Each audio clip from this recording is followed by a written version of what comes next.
Welcome to the Journey to Your podcast. I'm Jess, an intuitive medium, Reiki practitioner, life coach, and energy artist. For years, I struggled with burnout, anxiety, and unresolved trauma until a life-changing loss pushed me to break free from old patterns and trust my intuition. Now, I help women like you do the same. This podcast is your guide to uncovering your most authentic self, connecting with your intuition, and transforming your life from the inside out. Wherever you are on your healing journey, you're in the right place. Now let's get started. Today, we're naming the emotional weight so many of us are carrying in this overwhelming political climate. No matter where you fall on the spectrum, the exhaustion, anxiety, and grief are real, and you're not alone. I'm joined by licensed psychotherapist Stacey Clark, who brings a holistic, trauma-informed, feminist approach to help you navigate political burnout, grief, and the emotional toll of ongoing uncertainty.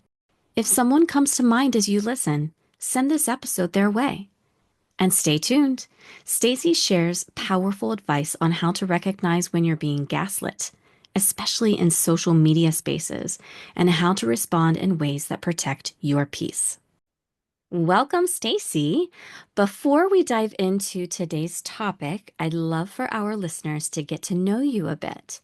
Can you share a little bit about your journey as a psychotherapist and what inspired you to start offering support specifically around political burnout, like the group that you had created, alongside your work with women navigating trauma and chronic caregiving burnout? Yeah, so I tend to attract clients who are very social justice driven, and many of them are politically attuned, if not actively involved. So my caseload has been very stressed and distressed since late summer-ish of last year. Really, a lot of my typical trauma work has shifted in focus to coping with current stressors. We're focusing on emergent stressors, fears and anxieties, and really feelings of grief and loss.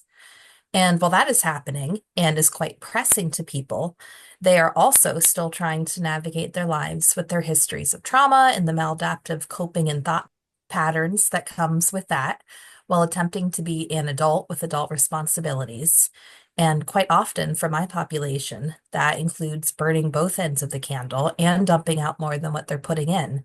Trying to be an adult in 2025, working and parenting and being social and decently aware of current events is exhausting.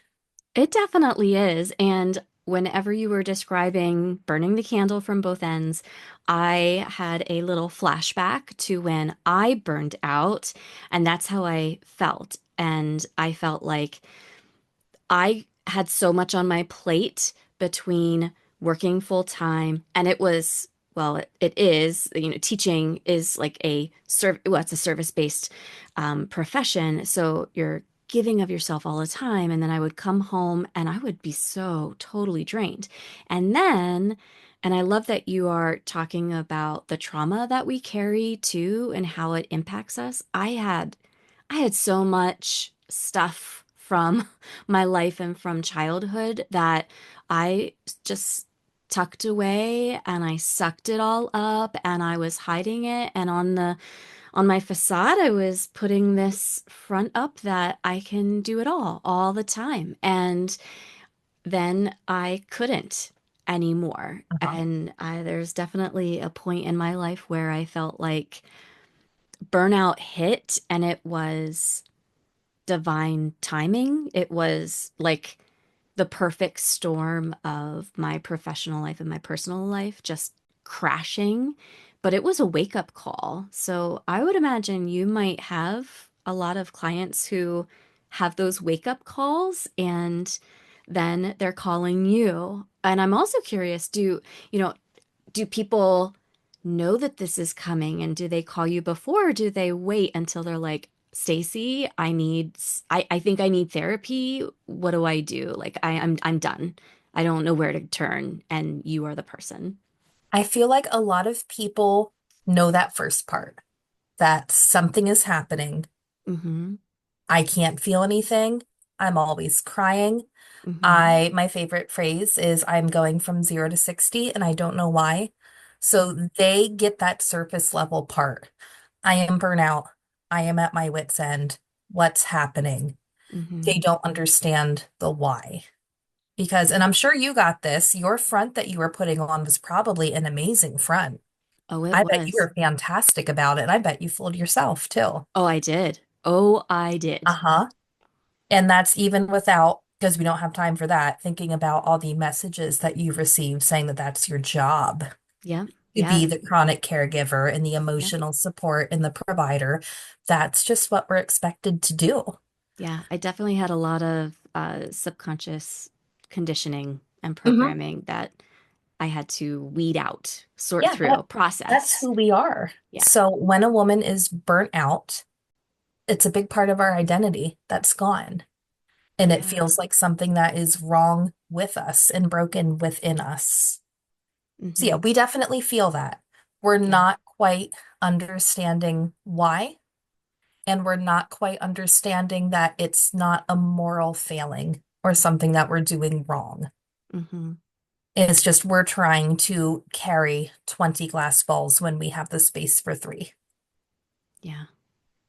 Yeah. And then piling on what's going on in the world around us, I feel like especially women, but I also see it in men. Hmm. Many people are just feeling so exhausted, disillusioned, and quite overwhelmed by the current political climate, regardless of where they're standing on the spectrum. I don't really want this to be a political, like you're on this side, they're on that side. It's not, this episode isn't about that. It's just wherever you fall. And I've talked to people on both sides. Some of them are just really hurting. A family member disagrees, or there's Hmm. tension between a best friend because they're not seeing eye to eye anymore. So, from your perspective as a psychotherapist, how can we validate these feelings and begin to normalize the emotional toll this ongoing uncertainty is taking on people? When you were talking about the burnout we're feeling and then the world, I was so reminded of that meme with the dog in the burning room saying, it's fine, Yeah. which is Yeah. what we feel a lot in our normal lives, except now we need to like add to the meme and out the window you can should see like a volcano exploding. Our lives are on fire, and also it's even worse outside of our Yeah. circle. Yeah. Yeah. We feel like that a lot, and we also feel like we're the only ones feeling like that quite often. Mm, It is unfortunately super common in our society to not want to talk about or even acknowledge the uncomfy stuff. yeah. We don't want people to present as being distressed. We want them to buck up and get over it. Mm-hmm. The vibes are not vibing. All the phrases like good vibes only or telling people to just get over it. Have you tried Mm-hmm. not being depressed? Or, Yeah. anything that shuts authenticity and vulnerability down Yeah. is what we tend to default to as a society. So, first of all, we have to understand that that is just the norm in our culture, and it's bullshit and it's Yeah. harmful. Yeah. We are Yeah. scared. Mm-hmm. No matter what your beliefs are, there is turmoil happening in so many different aspects of who we are as a country and as a people. Mm-hmm. There is fear mongering coming from every angle, and we are constantly put in a state of fight or flight. Yeah. And that is physiologically unsustainable.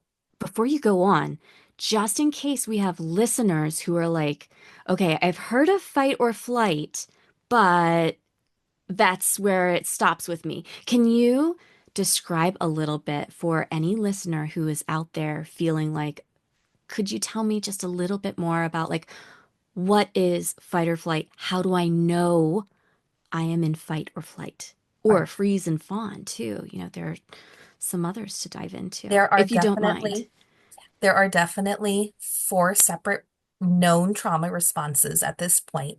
There's fight or flight, that's the super famous one. And then, Hmm. as you mentioned, there is also freeze or fawn. Those four things are things that we tend to default to. when we're overwhelmed. Now, you can definitely have more than one response depending on the situation. Most of us do have it typed though. But in a state of trauma response, we stop funneling all of our resources to our higher level functions of thinking, known as our neocortex. The neocortex is what we alone as humans have in our brain. That's where all of our higher level functions are located. Our problem solving, our sense of right and wrong, justice, all the really complicated stuff that other animals do not share, and that evolutionary we do not need if we're in a dangerous situation. When we were cave people and there was a tiger coming at us, we did not really need to know what the tiger's actual intentions were, Mm-hmm. or if the tiger thought that this was fair. That did not matter to our survival. What Right. mattered to our survival was, are we going to run? Are we going to fight? Are we going to play dead? Yeah. That's very handy that that's the way that the brain has developed. Mm-hmm. It's the same with a deer in a headlight. Deer do not have a neocortex. They don't need to worry about what are the car's intentions.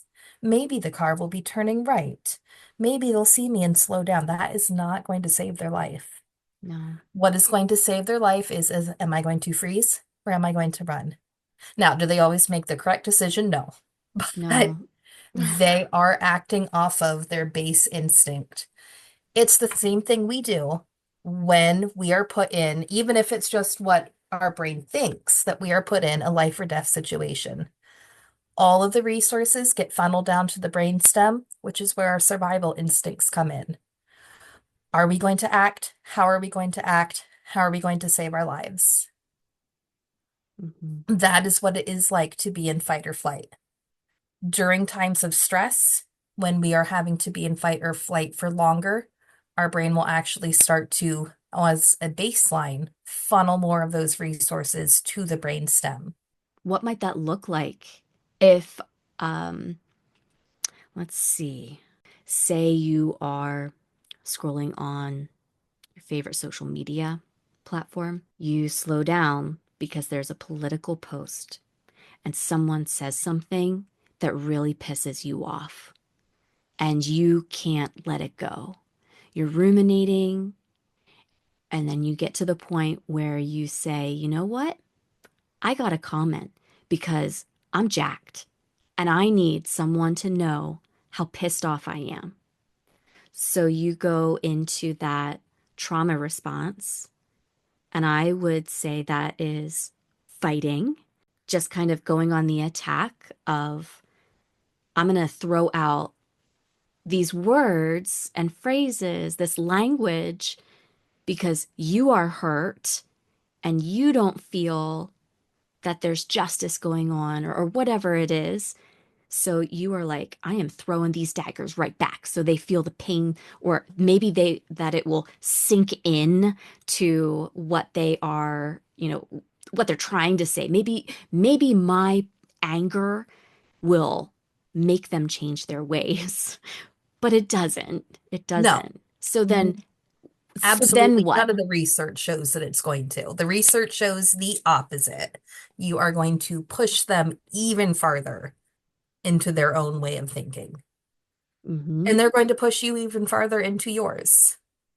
And then there's much more of a divide within that relationship, whether it's someone who you know really well from that social media platform, or maybe you only know them as an acquaintance. Mhm. But now we're angry and we're fighting, and we've probably said things that are not fair, Mm-hmm. things that don't have anything to do with the argument. Mm-hmm. And it just continues the cycle of us versus them. It Yeah. increases the feelings of being unsafe. Not that conversations might not lead to being unsafe, but it is going to keep you in that buzzy, anxious ball of, I need to get out of here. I feel unsafe. I'm fighting with people. They're evil. It just continues the cycle. Yeah. Yeah. Thank you for breaking down fight, flight, freeze, fawn for our listeners. I think for some, it's nice to just have a little bit more of a Right. breakdown. All right. Well, thank you so much for sharing that. And I want to go back to that original question because I totally interrupted you. Um, how can we validate these feelings that people are experiencing and begin to normalize this emotional toll that all of this, chaos and uncertainty are having on people around us? People we love. That's the Right. hardest thing I think for me, and that's one reason why I wanted I really wanted you to come on here and speak about your experience. Yeah, everybody is so passionate Yeah. for good reasons, but it's so many emotions. Yeah. Yeah. And we are social beings. So our emotions do feed off of our circle's emotions, especially when they're also feeling unsafe and afraid and Mm-hmm. anxious. That's going to happen to anybody, but especially when we're talking about the chronic caregiver, the people pleaser, Yeah. that's their job to Yeah. fix all those feelings and negative emotions in their chosen circle. Mm-hmm. Then they really need to take on the burdens of the world and fix everything. Yeah. Yeah. So They wear whether or not the current situation is purposefully designed to keep us or fight or flight is a different discussion altogether. I know that there are people talking about that. mm-hmm. But for our conversation, all we need to remember is that there are a ton of people who are constantly on edge. It's Mm-hmm. okay. We Mm-hmm. are constantly being shouted at that we're not going to be okay. Mm-hmm. And especially the more that you are online paying attention, trying to do a good job of staying informed, you're going to start hearing evidence that starts sounding pretty believable that we might not be okay. Mm-hmm. Things are very uncertain. That raises huge alarm bells for our brains. Our brain has evolved over the course of human existence to need patterns and predictably and stability. That's one way that we know whether or not we need to funnel resources down into fight or flight. Do we know what's happening? Can we predict it? Are we afraid of it, or is it okay? We're not alone in feeling that way. It's just how we are wired. Mm-hmm. We would do each other a huge service to just admit it and talking more about this so we don't feel so isolated and like we're going out of our brains. Yeah. Yeah. I agree. There's also this collective sense that the normal, and I'm saying that in air quotes, that many people once knew is just gone. And yet we're still expected to function as if everything is okay. And I have experienced this in losing someone dear to me that I love. This is what I'm likening it to, this Mhm. what my Sure. normal had been before the death changed, but the world continues to go on. Yet I and other people who may have grieved a loss are thinking, but I'm still here. I don't know what to do. My world has stopped, or it just feels uh, like I'm on shaky ground. Now, that's only, that is an example of something I experienced. However, people are experiencing this now with this with the climate, the political climate that we are in right now, because they were so used to one thing and then it shifted and there's been a big shakeup. People can experience grief with any kind of big closure, transition, changing chapters in their lives. It's not just death where people feel grief. So I am looking out around me and I really feel like there is this collective grief that people are experiencing. How can these individuals begin to just sit with this grief of what was? And how do we create space for that grief without rushing to fix it or gaslight ourselves or others? I really love that you validated that this is grief because it is. And that is something that this is not the first time in my professional career. Mm-hmm. People don't realize that losing a job, losing a pet, having to move, Mm-hmm. It's grief. Mm-hmm. It's the loss of something. Now, there is the traditional, normal, again, air quotes, form of Yeah. grief, which is where you lose somebody.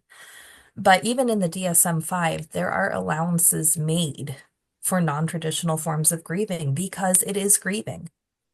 So thank you for validating that what people Yeah. are feeling is a sense of grief. Yeah. And it's hard. Grief work is so hard. And Mm-hmm. that's just talking about normal grieving.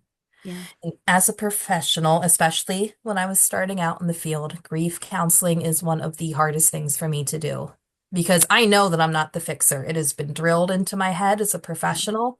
Yep. I've seen it time and time again. It is not my job to fix. Right. But when my client that I've grown very attached to is sitting there hurting and grieving, all I want to do is to be the fixer. Yeah. And I'm not doing anything to make them feel better. Mm-hmm. Not only is it not possible for me to do so, Mm-hmm. it would not be helpful for me to do so. Right. You are not doing grieving right unless you are letting yourself feel like shit, Yeah. which, by the way, is something else our brains are designed to fight against. Yeah. It's going to Yeah. drop us right down into, oh no, I feel uncomfy. I need to fight or flight. Exactly. Yep.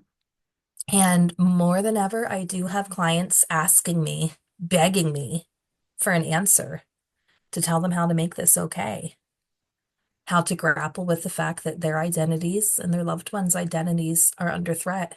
Mm-hmm. And I don't have one. I don't know how to be a therapist right now Mm-hmm. because these are not irrational fears that we can talk through and analyze and change perspective of and comes to terms with. And for many people, these are not hypotheticals, Right. but that's it. That's how we start. We need to put it out there and acknowledge it. It's scary and it sucks to admit it, but acknowledging it doesn't make it less true. Mm-hmm. Say its name, grapple with it just a bit. There's a concept in psychology known as the window of tolerance that I want people to become familiar with. Our window of tolerance is where we are regulated and we feel safe. We are not in fight or flight mode. The more we get overwhelmed, we either rise above the window of tolerance, and that's where that fight or flight will come in, or we start to feel collapse and we go down below the window of tolerance. And that is collapsing, that's freezing, that's fawning. Mm-hmm. The more thoughtful we are about staying in the state of the window of tolerance, and that's using coping skills, practicing sitting with complicated emotions before they get so overwhelming, the Mm-hmm. more time we can stay in there. And with that practice, we will start to increase our zone of tolerance, even when thinking about distressing things. But you've got to release the valve. It's like being in a swimming pool with a beach ball. You can Mm-hmm. continuously try to keep pushing it under the surface, but it takes your effort and attention anyway. Yep.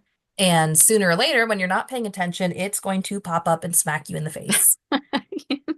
Yes. Let it float on the surface with you.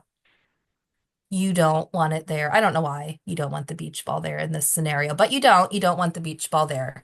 You don't Mm-hmm. have to pay attention to it all the time, but it is there in the pool no matter what. And so are you. Mm-hmm. These are, as everyone is so tired of hearing by now, unprecedented times. Mm-hmm. And they've been for at least the past years. You are allowed to be affected by that. In fact, Mm-hmm. you're bound to be affected by that. And the more you allow yourself that grace, the better you're really able to gather yourself. It is a very tricky balancing act, feeling the weight and the grief and the anxiety and not letting it overtake you and drive you into collapse. And you're not going to get that balance right all the time. Maybe not even often, especially not at first, especially on a week by week basis. Mm-hmm. But this pain has its place. Yes. Yeah. Wow. I thought that it was very brave of you to say that and vulnerable. You don't know how to be a therapist at this time. Thank you for Um, sharing that because, yeah, I know as a parent, again, I know I'm going off subject, but as a parent, there are different stages that my children go through. And I feel like this is new to me. And I don't, I have experience leading up to this, but how do I actually do this? So, coming from that point of view of a therapist, working with people who are experiencing such challenging and overwhelming emotions and these transitions that they're going through between whatever life is throwing at them, their relationships, maybe they feel like they can't get away from the topics there. It's always surrounding them. Thank you for sharing that. I might get kicked out of the therapist club for saying this, but I'm going to tell you all a secret. That has been a huge, probably the overwhelming topic in therapy circles for the Mm, last several months. How do we do this? yeah. How do we work with clients when we are feeling the fight or flight and the collapse and the distress ourselves? Yeah. We have found that the answer is to just sit with people and Mm, know that you're not alone. I mm-hmm. feel it too. This shit's hard. This Yeah. shit's terrifying. Yeah. I feel you and I'm with you, Mm-hmm. which, spoiler alert, is an excellent way to make some of that go away, Mm. to sit with somebody else and take up that space together. Yeah. I feel that's the perfect way to hold space in unconditional love for another human. Mhm. Just being there for them, not talking, just giving them that safe space. It's been very effective. Thank God. Yeah. Yes. Yeah. Oh, okay. So now I want to talk a little bit about gaslighting, both in political discourse and interpersonal conversations. It just seems to be a common defense mechanism or deflection for people.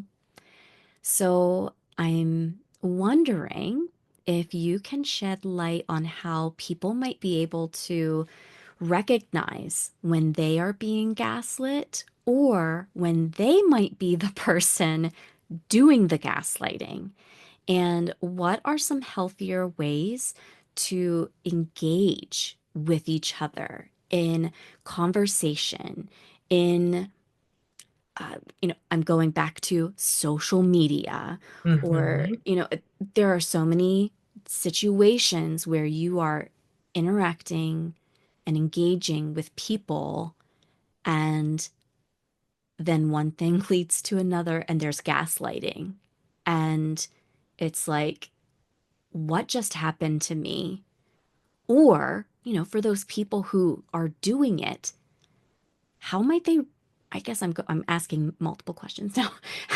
How might they recognize, based on their feelings? Like do they feel a sense of power and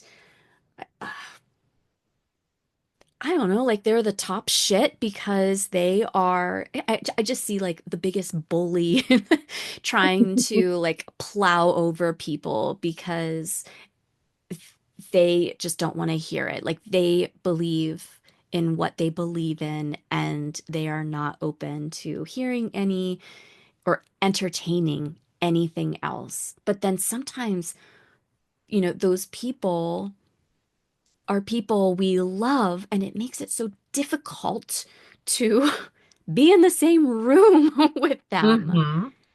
Oh, so yeah, that I think I had multiple questions in that whole one. Um, feel free to share any insights based on what you picked out of there. I'm going to first answer your piece about what the gaslighter's feeling. Mm, And when I answer this question, I am not talking about systems of power. mm, okay. Them gaslighting people into following policy or legislation or forming against someone's policy or legislation, that's probably a whole other bear.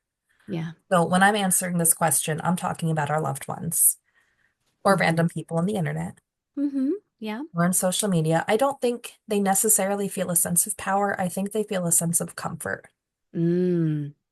If Yeah. they can push back, if you say, I've been oppressed in this way, and they say, no, you haven't, Mm-hmm. what do they have to confront? Mm-hmm. Nothing. Right. They don't have to challenge their privilege. They don't have to change their mindset. They don't have to do the heavy work Mm-hmm. because the need to do so does not exist. Mm-hmm. And this is 100% not something that they think thought out. Mm-hmm. Like, well, that sounds very scary for me as a white woman, so I'm just going to pretend it doesn't happen. That's not how our brains work. Mm-hmm. We have our unconscious biases. Our Mm-hmm. biases are linked to our privilege. I don't know how it feels to be anything other than a white woman. Mm-hmm. So, of course, that experience can't be the case because it isn't mine. And mine is all I know. Mm-hmm. It takes a lot of work to hear somebody who has had a much different experience than you and say, "Hey, wait a minute. Oh, that's really crappy. What do you mean Mm-hmm. that happens to everybody? I never noticed it. Does that make me a shitty person for not noticing it?" Mm-hmm. It's so much easier when the world's on fire and so are our homes to say, "Nuh-uh, Yeah. Mm-hmm. didn't happen." I did, when you sent me this question, it did make me laugh because I was thinking about some time that had just happened to me recently. I did attend a couple of protests Mm-hmm. that had happened on the 5th. I Mm-hmm. attended two. I was pretty surprised by the turnout. There were lots of other people there from town. You, you know where we live. You Yeah. recognize faces if you do not know the names. Yeah. People in general knew each other. People were happy. People were excited. Some people did have signs, but they brought them just to make sure that people had signs that they really wanted to Mm. share with them. Mm-hmm. And then I got online to see people explaining about how George Soros had paid these people very well. Um. Well, I attended two in one day. Where's mine? Mm-hmm. It just wasn't true. Mm-hmm. It absolutely wasn't true. Now, for all I know, busloads of people could have shown up at some point that I didn't notice Mm-hmm. that were paid in, but that was not my experience. Mm-hmm. Nobody there was there because they had been paid by some anonymous big baddie. Mm-hmm. But I know that those people were not saying that because they didn't think so. They really honestly believe that all the only people are who are there for no other reason other than they got paid for it. And a Mm-hmm. representative was there and passed out signs, and they all had no idea what they were doing there. That's not my experience. Mm-hmm. That does not make my experience invalid because I know damn well it happened. Mm-hmm. So that's an example of how we just have two vastly different meanings and how we cling to our beliefs about something. Mm-hmm. So when that starts to happen, I want people to stop and look at where the messaging is coming from. And this is something that I do regularly with my clients. I know how to do this one. Mm-hmm. This is my territory. Uh-huh. Are your emotions being shut down and invalidated because someone else just doesn't want to experience them? Mm-hmm. Now, if you're being thrown some toxic positivity, like just don't think about it, or have Yeah. you tried being happy? Right. That's Right. pretty cut and dry. Yeah. You're getting fed a line. Yeah. But of course, many times it is more insidious than that. If you are being told that your experience is invalid, especially by someone who wouldn't know, Mm-hmm. that's a sign that this might not be a you problem. Mm. You are allowed to have an opinion. It might be a wrong one. Other people are allowed to have their opinions. And yes, we are allowed free speech in this country. Mm-hmm. But some opinions are more valid than others due to that person's lived experience, exposure, and education, or lack thereof. Right. I have very strong tenets and values I hold close to my heart, and I find them perfectly rational and logical. They are very well thought out in my brain, and I think you're wrong if you don't share them. Mm. But as a white woman, I'm not going to have a more valid opinion about Black Lives Matter than a person of global majority. Mm-hmm. I don't know what it feels like. I'm not going to tell a Jewish person how they should relate to Israel. I Mm-hmm. don't know what it feels like. Mm-hmm. And in the same vein, I'm also not going to care what a man thinks about a right to my own body. Right. And I really don't care what someone who has no say, no evidence-based education or experience in the matter feels about whether or not a gender spectrum exists. Mm-hmm. Stop and look at the messaging. Are they speaking from a place of privilege? Are you? Do you care about this person's opinion? Why do you? Or don't you care? What's their font of knowledge for what they're saying? If they're not listening to learn, that is a sign. If you're not listening Mm-hmm. to learn, that's a sign. Mm-hmm. Stop engaging on either side until or just unless you're ready. Mm-hmm.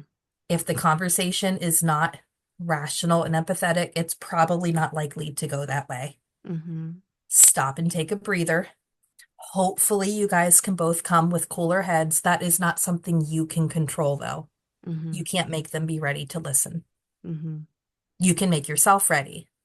You can't do the work for both people, Mm-hmm. and they can't do it for you. So, for listeners who are feeling helpless or really stuck in despair, what are some small, meaningful ways they can begin to reclaim a sense of agency and also feel grounded again amidst all that's going on? I have been saying this on constantly, and sometimes it really starts to get to me because I get in my own head and it makes me feel bad because it seems like such a small, meaningless act. But I still say it because it is the truth and it's the way out. You've got to find your glimmers. Mm, You've got to find your why. There is a why, or mm-hmm. you wouldn't be so sad about feeling like it's under threat. Yeah, You need community. Now more than ever, people are yeah. coming together with people they feel safe around. Mm-hmm. So it might be easier for you to find like-minded people than it has in the past because people are becoming more active. Yeah. Find hobbies that bring you joy. Read more. And let me say this plainly for all my girlies who love doing the social activism reading lists. Read for escapism. And there's nothing wrong with reading books that expand your perception and knowledge, but you need to get out of your brain Mm-hmm. and literally ground yourself. This is the Yeah. perfect time of year to do it. Yeah. Sigh. Yes. We really need the vitamin D. Yeah. And due to our schedules, we do not often get it. Vitamin D insufficiencies are quite common in this area, and it's really going to make a difference. Mm. I love going outside after I get home from work, and if I can, take my socks and shoes off, and I like to ground with bare feet. And sometimes, whenever I'm doing that, I might just be still and silent and listen to the sounds of nature and take in the air, how it feels, the temperature. Sometimes I'll keep my eyes open and take a look at what is around me. Sometimes I close my eyes and just use the other senses. Sometimes I put my earbuds in and I do a meditation, whether it be an aura cleanse or it could be just something to help me calm my body. There are a lot of free resources out there for people too, but I love going out and grounding and going outside like you said. This is the perfect time. But you can do that inside as well. You definitely can. Yeah. In your work, how have you seen people navigate political burnout in a healthy way? What practices, boundaries, or even mindset shifts have been most supportive for your clients? One thing that I accidentally noticed about myself, and that was I participated in the initial meta boycott. Mm-hmm. I noticed that when I would open Facebook, I would close it, and then my thumb would just boop. reopen Facebook. It was just muscle memory. Mm-hmm. I had to log out of it. Mm. Once I logged out of it, my thumb might still hit it, but then the login screen came up and I just got that one extra second of, wait, you don't want to do this, do something else. Yeah. So limiting some access Mm-hmm. has been very helpful for people. Mm-hmm. I have had a lot of clients that have switched from doom scrolling to playing phone games. Mm. Is that ideal? No, because we're still having the dopamine addiction, but Right. playing phone games is not going to have you in a state of collapse that doom scrolling is. Right. I have a lot of other clients that have started participating in more self-care apps. They really like those. So using the time that we're spending on our phone as escapism in, if not a more empowering way, at least a less destructive way. Because we Mm-hmm. do still need some mindlessness. We need to zone out for a bit. Yeah. Just try to not make it worse on yourself Mm-hmm. while you're mindless. And then more active stuff. I do tend to have a lot of clients involved in social activism. Mm-hmm. I had several clients who had already been committed to organizing, and Mm. then some clients who have started. I've had clients become involved with pet nonprofit projects that maybe they Mm. always wanted to do before but didn't. Mm-hmm. Clients have begun reinvesting within themselves with creative endeavors. I really love the quote by Nikita Gill: "Everything is on fire, but everyone I love is doing beautiful things and trying Mm. to make life worth living." And I Mm. know I don't have to believe in everything, but I believe in that. Mm. It I love that. really sums all this up. The world is scary, and for a large part, it's out of our control. But we've Mm-hmm. got ourselves and we've got our circle, and we can do what we can do. Yeah. And again, this is another real tricky balancing act, doing what we can do and letting go of what we can't. But what is the alternative? As much Right. as we'd like to believe it is not just doing all the things for everyone all the time and being a superhuman, Mm-hmm. that is not actually a realistic alternative. Mm-hmm. The alternative is either you do that until you collapse or you just collapse. And that's not good for you or anyone else that you'd like to help. Mm-hmm. You're not doing anything for anyone at that point. All right. I'm going to pivot a little bit and talk about something that I think is an opportunity for the listeners who have made it this far in the podcast and they're thinking, okay, I've heard some tips, but I'd really love to work with Stacy. I would love to do something a little bit deeper within this work. So I know that you are offering a retreat this summer called Back to Self, and there are sessions happening in both June and August. And I also know this retreat is designed to help women reconnect with themselves and cultivate a deeper sense of empowerment, which is perfect for our listeners. Mhm. How do you see this kind of experience supporting those who are feeling just emotionally drained, politically burnt out, or simply disconnected from their inner sense of peace and purpose right now? So many of us feel all alone.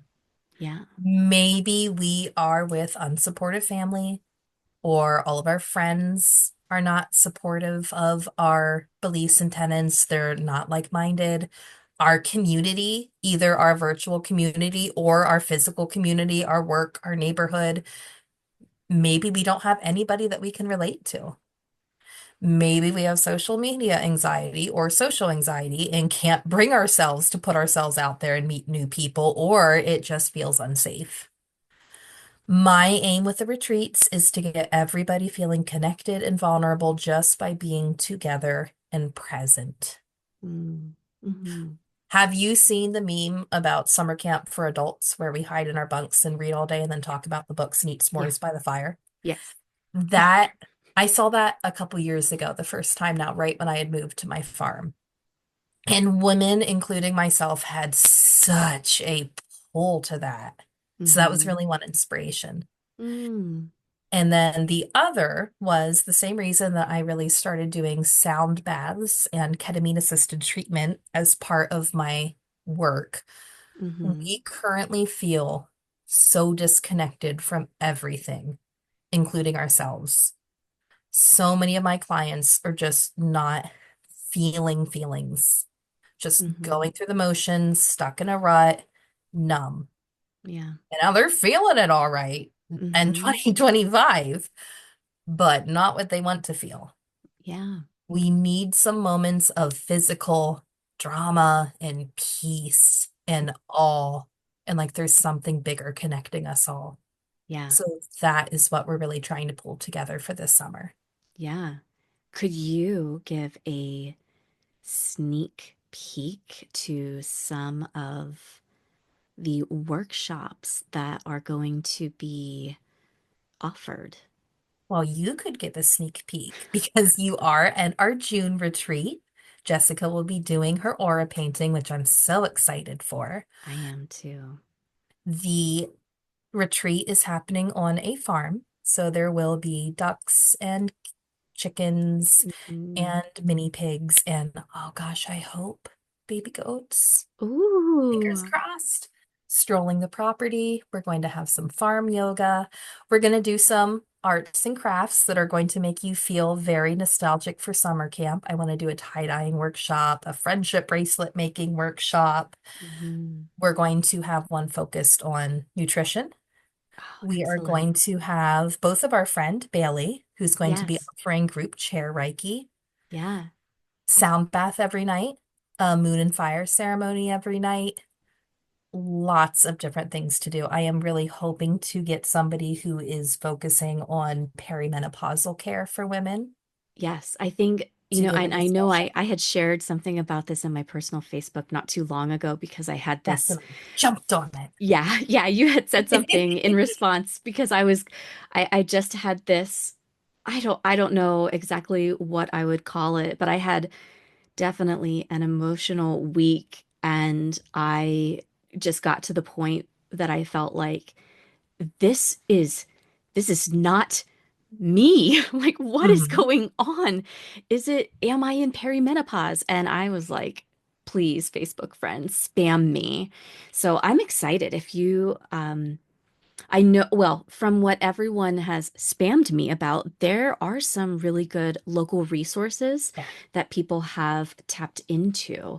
So, oh, it would be wonderful because I would imagine that the people who will be signing up for your retreat are in that stage Hmm. of life. And these are answers that we need. And these are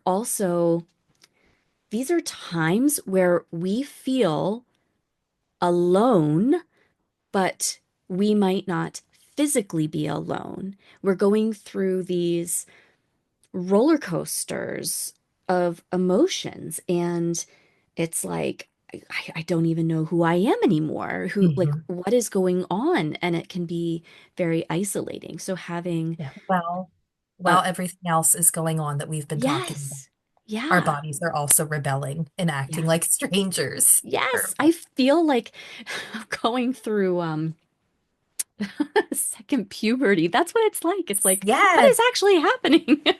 My emotions are all out of whack. Oh, yeah. And for those of you who were listening and maybe your ears perked up and you heard Bailey's name, you may have listened to the episode she was on about navigating family dynamics. That was when the podcast was called The Intuitive Teacher, and that came out right ahead of Thanksgiving and Christmas in 2024. So if you if you are listening to this and thinking, oh, actually, I haven't heard that episode, you'll definitely want to go back and listen to that. That way, if you happen to be coming to the retreat, you're hearing things from Stacy, you can tap back into that episode with Bailey, get to know her a little bit, and you've heard my voice in your ear for a while, but It would just be nice. It's nice whenever you are going somewhere and doing something with a group, whether you know people or not, to have some kind of connection before that happens. And sometimes listening to us is just enough to make you feel comfortable. Yeah, I'm really excited I'm about so excited. participating and just hearing about how all of this goes. And it is an in-person retreat for those of you who are listening and you're thinking, "Ooh, like how do I sign up for this?" I'll definitely make sure that there's a link to the retreat in the show notes. So if you're thinking this could be for me, then you have the schedule, you can see the workshops, you can see the dates, and if it might be right for you. And you also have said for the retreat, you don't have to show up at every single workshop. It could be a come as you go. There's a lot of flexibility. Exactly. So, yes, We I think do have that's we have that's really helpful. nap Hmm. time scheduled for the afternoon. But if you really felt that meme where you just need to go away for 3 days and lay in your bunk and read and maybe come out for a fire and s'mores at night, go for it. If you want Mm, to participate in all 20 workshops and events, go for it.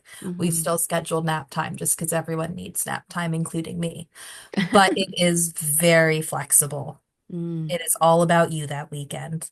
yeah. And I think that people will take advantage of the nap time. I have gone to retreats in the past and just being away from my Hmm. normal day-to-day responsibilities, going to work, being a mom, like the routines and structures that I have in place, when I'm stepping away from that, my body knows and I become tired and relaxed. Hmm. And I think that it's needed to, when you're going to a retreat, to have some built-in time for rest. So Yeah, I think that's wonderful. if I can make my chronic caregivers sleep for 3 days, I am perfectly happy with that. I love that. You just made me think of I met with a friend online, a group of friends online on Friday evening, and the one who's a teacher, she said for her birthday, she didn't really ask for this. She's like, this is what I want, and it's going to happen. She rented a hotel room and she's doing it solo. She just wanted to stay the night so Mhm. that she could have alone time and time to rest for as long as she wanted. And she said, it's been a dream for years. And she finally made it happen. I love it. Yeah, one of my clients has started a new tradition with their best friend where they get a hotel room for the weekend. They bring all of the Christmas presents for their kids and all of the wrapping paper, and they just hide in the hotel room and wrap presents and order room service and drink wine. Oh, Oh, that sounds fun. what an amazing concept. Yes. Right when it's needed. Yeah. Ugh. Well, it has been an absolute delight to speak with you. And before we go, I would love for you to tell our listeners where they can find you. Sure. I am most active on my Facebook and Instagram pages, which is Enso, ENSO, Counseling and Wellness LLC. I try to at least post a quote of the week. Sometimes I drop the glass ball, which Happens. technically is just me practicing what I preach, so that's fine. Yes. But I also share upcoming events, other cool stuff that other agencies and places are doing, and just Hmm. other really meaningful things I find throughout the week. And I have a pretty robust website as well, and so counseling and wellness LLC.com. Hmm. And you can also link to the retreat Hmm. through my Yep. Facebook page. Wonderful. And all of those links will be in the show notes for our listeners to just quickly click on, and they will take them right to your information.